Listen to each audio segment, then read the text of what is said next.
When most people think about violence or explosive conflict, they imagine an event that comes out of nowhere. A sudden heat, a snap, a moment a man says he cannot explain. But when we slow the moment down, when we peel back the layers, a very different picture emerges. Violence is not a single moment. It is a chain of meaning, a sequence of emotion, interpretation, belief, and action. And the truth is, most of that chain happens inside the mind long before anything happens on the outside. Connecting the dots means learning to see that chain clearly. It means understanding that what we feel is not the problem. What we believe about the feeling is what shapes our behavior. What we tell ourselves in that moment becomes the story we act on. And if the story is distorted, the behavior will be harmful. This is where real change begins. Picture a moment of tension in a relationship. Something small. A partner saying she is upset. A request someone cannot meet. A disagreement. On the surface, the moment looks simple, but inside the mind, something much larger begins to unfold. The first thing that happens is emotion. It might be embarrassment, insecurity, fear, rejection, loneliness, disappointment, or frustration. These emotions rise quickly and often without warning. They are shaped by past experiences, old wounds, and beliefs absorbed long before adulthood. They are human. They are normal. Every person feels them. But then something else happens. The mind tries to explain the emotion. It creates a narrative, a story to match what the body is feeling. And this is where the danger begins.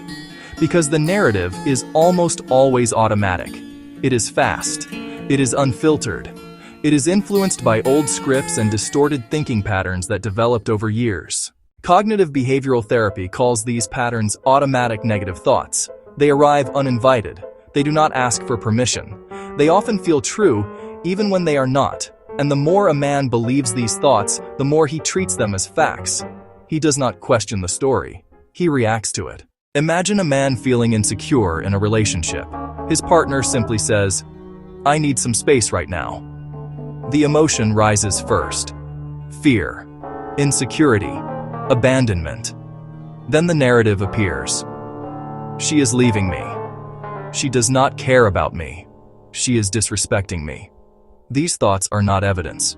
They are interpretations, but they feel real, and once he believes them, his behavior shifts fast. This is what the Explore curriculum calls entering the danger zone. It is the place where emotion and distorted thinking convince a man that control, aggression, intimidation, or force are his only options. It is the place where his beliefs override his ability to choose healthy behavior, and it happens not because of the emotion, but because of the meaning he attaches to it. This is why we teach cognitive distortions in programs like FVEP and Explore, because distorted thinking is the engine that drives harmful behavior. When a man believes his thoughts without examining them, he acts as if the distortion is truth. He acts as if the danger is external when the danger is inside the narrative he created. Let us break down some of these distortions, because seeing them clearly is how we weaken their power. One distortion is mind reading. This happens when a man assumes he knows what his partner is thinking without evidence. She thinks I am worthless. She is trying to push my buttons. She is just trying to make me mad. He reacts not to reality, but to the story he created in his mind. Another distortion is catastrophizing. A partner disagrees, and the mind leaps to disaster. This means the relationship is over. She is going to take everything from me. The fear becomes fuel, and the fear-based narrative becomes justification for escalation. Personalization is another distortion. A man interprets neutral behavior as an attack. If she is tired, he believes she is tired of him. If she is quiet, he believes she is angry.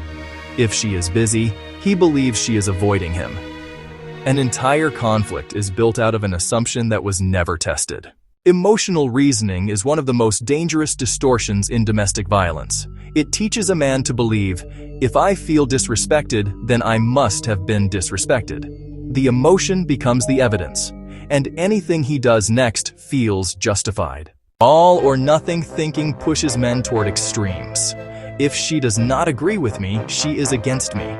If she questions me, she is challenging me. These rigid interpretations leave no room for dialogue or compromise. Should statements also feed entitlement? She should not talk to me like that. She should listen. She should know better. The more a man believes his partner should behave a certain way, the more he feels justified in punishing her when she does not. Labeling reinforces the role of domination. She is dramatic. She is crazy. She is always negative. These labels excuse a man from listening. They allow him to treat her feelings as inferior or unimportant.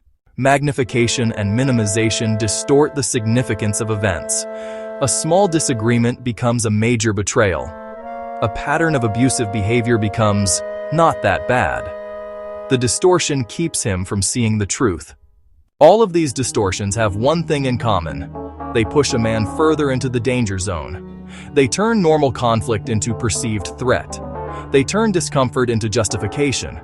They turn a feeling into a weapon. But once a man sees these distortions, once he can name them, he gains a new kind of power. The power to choose a different interpretation. The power to tell a different story.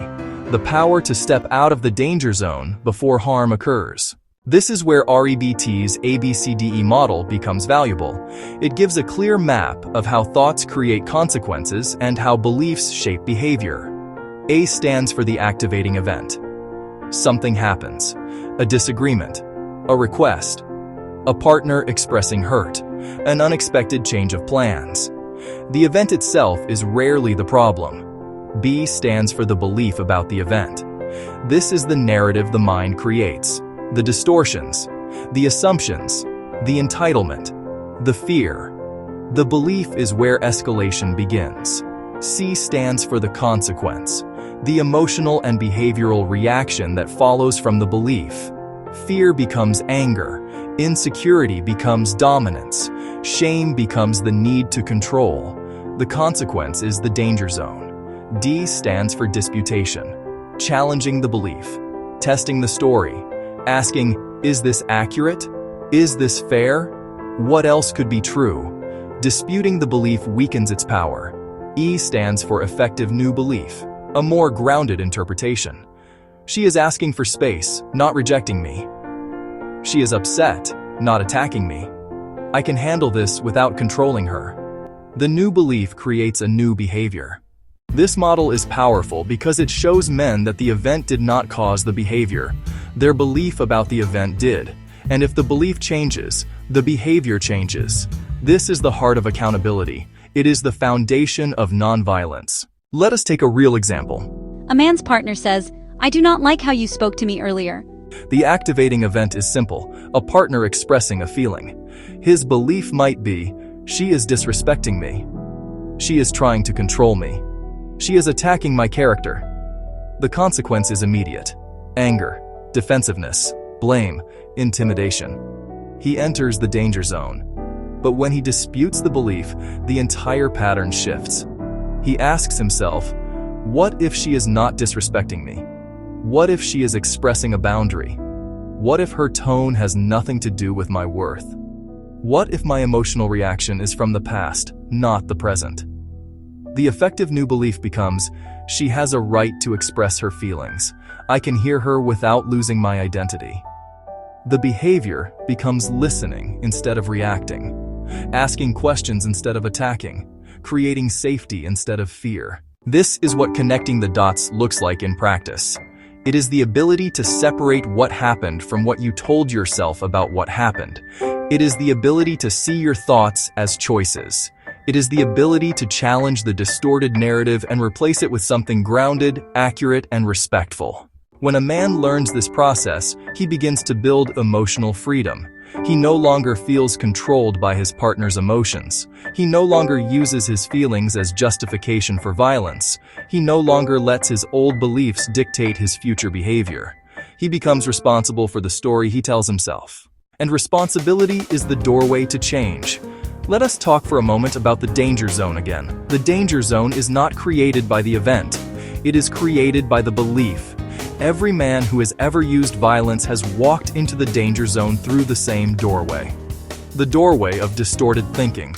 And every man who has changed his life has walked out of the danger zone through the same doorway. The doorway of challenging his beliefs. In programs like FVEP and Explore, we teach men that violence is not caused by emotion. Violence is caused by meaning. You can feel angry and not be violent. You can feel insecure and not control someone. You can feel disrespected and still act with dignity. You can feel afraid and still choose safety for yourself and others. None of this is possible, however, without connecting the dots between emotion, thought, belief, and behavior. The work is internal. The accountability is internal. The transformation is internal. Imagine a man who has used violence in the past, now sitting with this truth. He realizes that his partner did not push him into the danger zone. His beliefs pulled him there. He sees that his attitudes about manhood, respect, control, and authority shaped his reactions. He sees that his interpretations were not fact, but choice.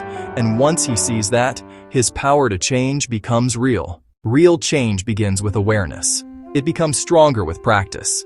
It becomes permanent with repetition and humility. As he continues this work, he learns to pause between emotion and belief. He learns to question the narrative that appears automatically. He learns to step back from the story in his head and look at the situation as it is, not as his fear or ego imagines it. And in that pause, in that space between feeling and thinking, a different future becomes possible. What once felt like snapping now reveals itself as a sequence he can control. What once felt like provocation now reveals itself as an interpretation he can challenge. What once felt like disrespect now reveals itself as an old wound he can heal. The truth is simple. You cannot change a behavior without changing the belief that fuels it. You cannot prevent violence without understanding the thoughts that justify it. You cannot have healthy relationships without challenging the narratives that sabotage them. Connecting the dots is not about blame. It is about liberation. It is about becoming a man who does not react from fear, distortion, or entitlement. It is about becoming a man who understands his mind well enough to choose a different path. And when a man chooses differently, everyone around him becomes safer. His partner, his children, himself. Change is possible. Accountability is possible. A different future is possible, but it begins with one essential skill: seeing the story you tell yourself, challenging it, and replacing it with truth. That is how you step out of the danger zone. That is how you break old cycles. That is how you build a new way of living. It all begins with connecting the dots.